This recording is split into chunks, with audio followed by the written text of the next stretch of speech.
Hello అందరికీ ఈరోజైతే ఒక టేస్టీ అండ్ హెల్తీ లీఫ్ కర్రీతో మీ ముందుకు వచ్చాను. అదేంటంటే బచ్చల కూర టమాటా పులుసు కూర. అది ఎలా చేయాలనేది మనం ప్రాసెస్లోకి వెళ్దాం. దానికంటే ముందు అసలు ఈ బచ్చల కూరలో చాలా బెనిఫిట్స్ ఏమేమి ఉన్నాయనేది చూద్దాం. దీంట్లో కాల్షియం ఉంటుంది, ఐరన్ ఉంటుంది. లీఫ్ కర్రీస్ అన్నిట్లో కూడా దీని స్పెషాలిటీ ఏంటంటే త్రూఅవుట్ ద ఇయర్ మనకి ఇది అవైలబిలిటీ ఉంటుంది. ఇదైతే మా సిస్టర్ వాళ్ళ గార్డెన్లో అవైలబిలిటీ ఉంటే తను నా కోసం ఇచ్చింది. ఈరోజు తీసుకొచ్చాను నేను. సో ఈరోజు అయితే బచ్చల కూర టమాటా పులుసు కూర చేయడానికి రెడీ అవుతున్నాను నేను. మనం ఇప్పుడు ప్రాసెస్లోకి వెళ్దాము. చూసారా ఎంత బాగుందో బచ్చల కూర. అంటే బచ్చల కూరలో కూడా 3 టైప్స్ ఉంటుంది. ఒకటి తీగ బచ్చలు ఉంటుంది, మామూలుగా ఒకటి దుంప బచ్చలు ఉంటుంది. దీన్ని అయితేనేమో సిలోన్ బచ్చలని, ఢిల్లీ బచ్చలని, ఇంగ్లీష్ బచ్చలని రకరకాల పేర్లు ఉన్నాయి దీనికి.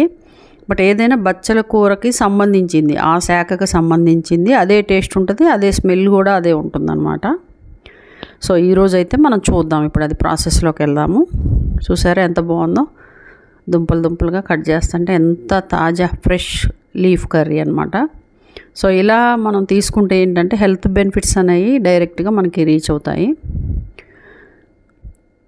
సో ఇలా కోసిన తర్వాత ఆ బచ్చల కూరని ఒక బకెట్లో వాటర్ పట్టి నీట్గా క్లీన్ చేయాలి. ఆ లీఫ్ కర్రీ ఎప్పుడైనా కానీ, ఎందుకంటే అది మట్టితో ఉంటుంది కాబట్టి ఆ మట్టి అంతా కూడా మనం మామూలుగా పైన కడిగేస్తే అది పోదు.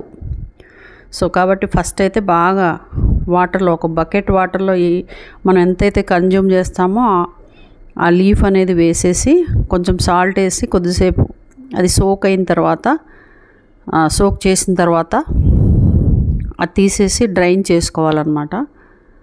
అలా డ్రైన్ చేసుకుందాన్ని మనం వాటర్ అంతా పోయిన తర్వాత నీట్గా కట్ చేసుకోవాలి కట్టర్తోనే. సో దీంతో పాటుగా మనం టమాటాలు కూడా క్లీన్ చేసుకోవాలి. అలా క్లీన్ చేసుకున్న తర్వాత ఈ టమాటా బచ్చల కూర 2 కూడా కట్ చేయాలి. కట్ చేసి దీనికోసం మనకైతే ప్రెషర్ కుక్కర్ కావాలి. ఎందుకంటే ఒక విజిల్ వస్తే ఏవైతే మనకి బెనిఫిట్స్, హెల్త్ బెనిఫిట్స్ ఉన్నాయో అవన్నీ కూడా వేస్ట్ కాకుండా ఉంటాయి అన్నమాట. సో ఇలా క్లీన్ చేసి వాటర్లో ఇలా పెట్టుకున్న తర్వాత దాన్ని మనం ఇప్పుడు కట్ చేయాలన్నమాట కట్టర్. సో ఇలా కట్ చేయాలి. ఇలా కట్ చేసి ఇలా కుక్కర్లో వేయాలి.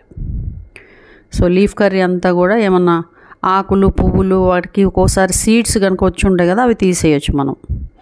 బట్ ఆ కాడలు అయితే ఎట్టి పరిస్థితుల్లో వేయాలి. వాటిల్లోనే మనకి ఐరన్ కాల్షియం ఉంటుందన్నమాట. సో ఇలా వేసిన తర్వాత టమాటాలు కూడా నీట్గా కట్ చేసుకోవాలి, రెడీ చేసుకోవాలి. చూసారా అంతా కట్ చేసి ప్రెషర్ కుక్కర్లో వేసాను. సేమ్ టమాటా కూడా అలాగే కట్ చేశాను.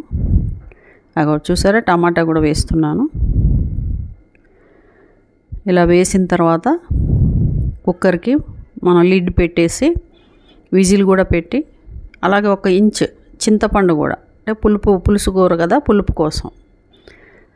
సో అలా వేసిన తర్వాత సాల్ట్, పసుపు వేసి ఇప్పుడు మనం లిడ్ పెట్టేసి స్టవ్ వెలిగిస్తే 1 విజిల్ వస్తే సరిపోతుంది. ఎందుకంటే లీఫ్ కర్రీ అనేది ఊరికనే బాయిల్ అయిపోతుంది కదా. సో అలా 1 విజిల్ వచ్చిన తర్వాత దాన్ని దింపి పక్కన పెట్టేసుకొని దాన్ని ఇప్పుడు మనం పోపు పెట్టుకోవాలి. సో పోపు పెట్టుకునే ముందు మళ్ళీ ఒకసారి మనం హెల్త్ బెనిఫిట్స్ అయితే చాలా ఉంటాయి దీంట్లో, అదొకటి మాత్రం మనం గుర్తుపెట్టుకోవాలి.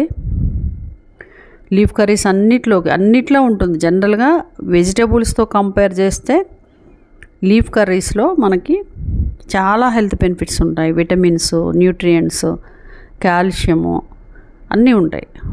సో కాబట్టి ఎవ్రీడే మనం లీఫ్ కర్రీని కూడా కన్జ్యూమ్ చేయాలి వెజిటేబుల్తో పాటుగా. సో రైస్ కన్జంప్షన్ అనేది చాలా వరకు తగ్గించాలి. కర్రీస్, వెజిటేబుల్స్ కానివ్వండి, లీఫ్ కర్రీస్ కానివ్వండి, కర్రీస్ని మనం ఎక్కువ తీసుకోవాలి. ఎవరైనా సరే వెయిట్ లాస్ కోసం ట్రై చేసేవాళ్ళు కానీ, ఇలా డయాబెటిక్తో కొంచెం ఇబ్బంది పడేవాళ్ళు కానీ, వీళ్ళందరూ కూడా ఎప్పుడైతే రైస్ అనేది తగ్గించి లీఫ్ కర్రీస్ కానీ వెజిటేబుల్స్ కానీ ఎక్కువ తిన్నప్పుడే హెల్త్ అనేది బాగుంటుంది. సో ఇలా కుక్ చేసిన దాంట్లో 1 స్పూన్ కారం, అంటే రుచికి సరిపడినంత వేసుకోవాలి, సాల్ట్ కానీ కారం కానీ. ఇక్కడ తర్వాత ఆనియన్ కట్ చేసి పోపు గింజలు వేసి ఒక స్టవ్ మీద ఆయిల్ పెట్టి హీట్ ఎక్కాక మిర్చి వేసి వెల్లుల్లి కూడా వేసి తర్వాత ఆనియన్స్ వేసి అవి గోల్డ్ కలర్ వచ్చాక కొంచెం ఇంగు వేసి ఇప్పుడు కరివేపాకు కూడా వేసి ఒకవేళ పచ్చిమిర్చి ఇంట్రెస్ట్ ఉన్న వాళ్ళు అవి కూడా వేసుకోవచ్చు 4. ఇప్పుడు మనం ఉడికించుకున్న లీఫ్ కర్రీ విత్ టమాటాని దాంట్లో వేసి ఒక 2 to 3 minutes కొంచెం ఆ వాటర్ ఆ పులుసు అనేది దగ్గరకు వచ్చేంత వరకు మనం కుక్ చేసుకుంటే మంచిగా వేడి వేడి అన్నంలో సర్వ్ చేసుకుంటే ఒక స్పూను నెయ్యి వేసుకున్నా బాగుంటుంది.